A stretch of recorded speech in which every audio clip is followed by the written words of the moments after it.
प्रभु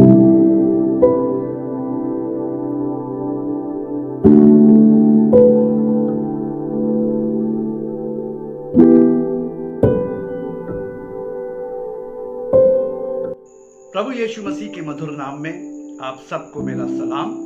morning मन्ना में एक बार फिर से मैं आप सबका स्वागत करता हूँ।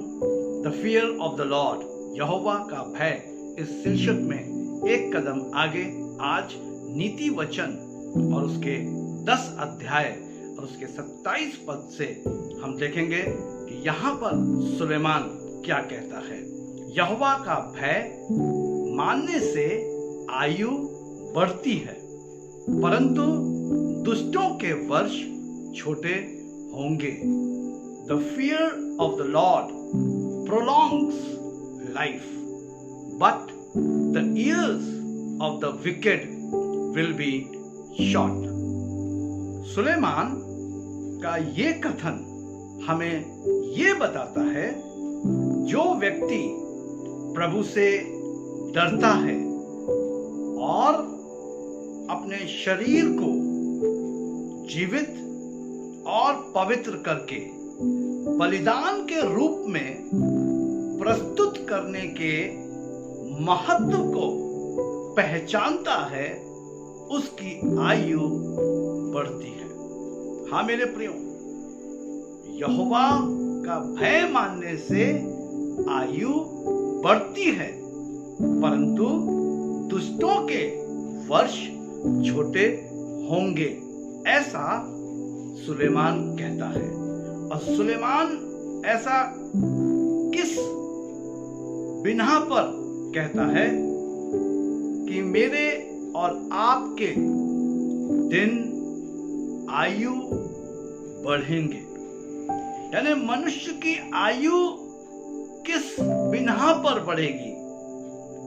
मनुष्य की आयु उस बिना पर बढ़ेगी या उस व्यक्ति की आयु तभी बढ़ेगी जो व्यक्ति यहोवा का भय मानता है और जो व्यक्ति अपने शरीर को जीवित और पवित्र करके बलिदान के रूप में प्रस्तुत करने के महत्व को पहचानता है, उसकी आयु बढ़ती है। आमीन। सुलेमान एक बुद्धिजीवी व्यक्ति है और सुलेमान इस बात को यहोवा का भय मानने से आयु बढ़ती है तभी कह पा रहा है, जब मेरे प्रियो हम अपने शरीर को जीवित और पवित्र करके बलिदान के रूप में प्रस्तुत करने के महत्व को पहचानते हो, तभी एक व्यक्ति की आयु बढ़ती है। सो आवश्यकता किस चीज की है? यहोवा का भय मानना। साथ ही साथ मैं व्यक्तिगत रीति से यहोवा का भय कैसे मानूं?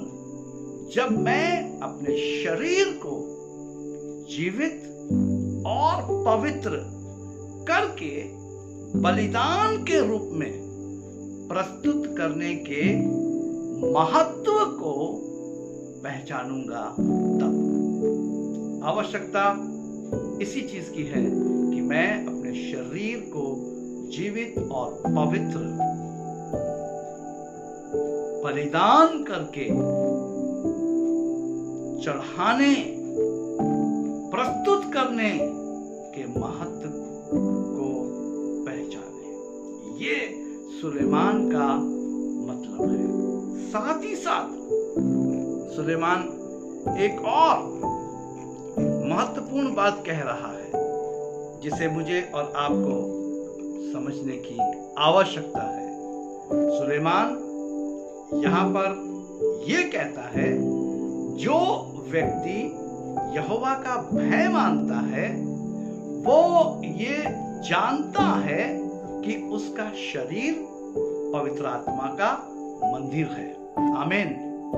और परमेश्वर ने उसके शरीर को मसीह यीशु के लहू की कीमत से खरीदा है। जो व्यक्ति इस बात को जानता है कि उसका शरीर पवित्र आत्मा का मंदिर है और परमेश्वर ने अर्थात यहोवा परमेश्वर ने उसके शरीर को मसीह यीशु के लहू की कीमत से खरीदा है, वो यहोवा का भय अपने अंदर रखता है और वो व्यक्ति का आयु बढ़ती है, उस व्यक्ति की आयु बढ़ती है। आमीन। ये बहुत गहरी शिक्षा है मेरे प्रियो, जिसे मुझे और आपको आज समझने की आवश्यकता है। साथ ही साथ एक और बात सुलेमान कह रहा है जो बहुत ही कठिन है। ये सुलेमान का कथन है मेरे प्रियो।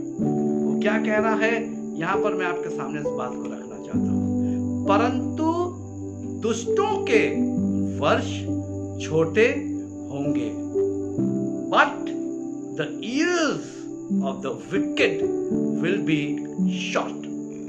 और उसके विषय में मेरे प्रियो सुलेमान ये कहता है, पाप में जीने से बीमारी और मृत्यु का बहुत अधिक खतरा होता है, इसलिए दुष्टों की आयु के वर्ष छोटे होते हैं। जो व्यक्ति पाप में अपने जीवन को व्यतीत करता है उसकी आयु कभी नहीं बढ़ती, परंतु जो व्यक्ति अपने जीवन में या अपने शरीर में पाप को धारण किए रहता है, यानी पाप में अपने आप को रखे रखता है या पाप में फंसा रहता है, उसके शरीर में बीमारी और मृत्यु बहुत अधिकाई के साथ बस जाती है और वो व्यक्ति दुष्ट कहलाता है और उसकी आयु के वर्ष छोटे होते हैं। इसलिए मेरे प्रियो वो क्या कहता है, यहाँ बड़े स्पष्टता से वो शरीर के विषय में बातचीत करता है कि जो व्यक्ति अपने शरीर को जीवित पवित्र करके बलिदान के रूप में प्रस्तुत करने के महत्व को पहचानता है, उसकी आयु बढ़ती है। जो उस जीवित और पवित्र बलिदान के रूप में प्रस्तुत करने के महत्व को नहीं पहचानता, जो पाप करता है, वो बीमारियों में और मृत्यु में धंसा हुआ और फंसा हुआ है और उसकी आयु के वर्ष छोटे होते हैं। सीधी बात सुलेमान कर रहा है। तो आज मुझको और आपको इन बातों को समझने का प्रयास करना चाहिए, प्रभु के आगे बुद्धि मांगनी चाहिए, जैसे सुलेमान ने परमेश्वर से बुद्धि मांगी मेरे प्रियो। और बुद्धि के ये वचन है जिसको मुझको और आपको आज समझने की आवश्यकता है। प्रभु इन वचनों के द्वारा आपको आशीष दे। आइए हम प्रार्थना करें। धन्यवाद पिता इस वचन के लिए, इसे समझने की बुद्धि और ज्ञान दे ताकि महिमा और आदर आपका हो। प्रभु अपने शरीर को जीवित पवित्र करके बलिदान चढ़ाने वाला पिता परमेश्वर प्रभु जो महत्व है उसे हम पहचान सके। हाँ प्रभु, हमारे शरीर में पाप और बीमारी ना हो, परंतु प्रभु हमारे शरीर में आपकी पवित्रता और आपकी शुद्धता वास करने पाए, ताकि हमारे जीवन की आयु जो है यीशु मसीह के नाम में बढ़ने पाए। क्योंकि प्रभु हमारा शरीर आपका मंदिर है जिसमें आपकी पवित्र आत्मा वास करती है। और प्रभु हम पिता परमेश्वर अपने शरीर को आपके अधीन करते हैं और प्रार्थना करते पर आपका अनुग्रह हो और हम पर आपकी दया हो, प्रभु यीशु मसीह के नाम में, आमीन।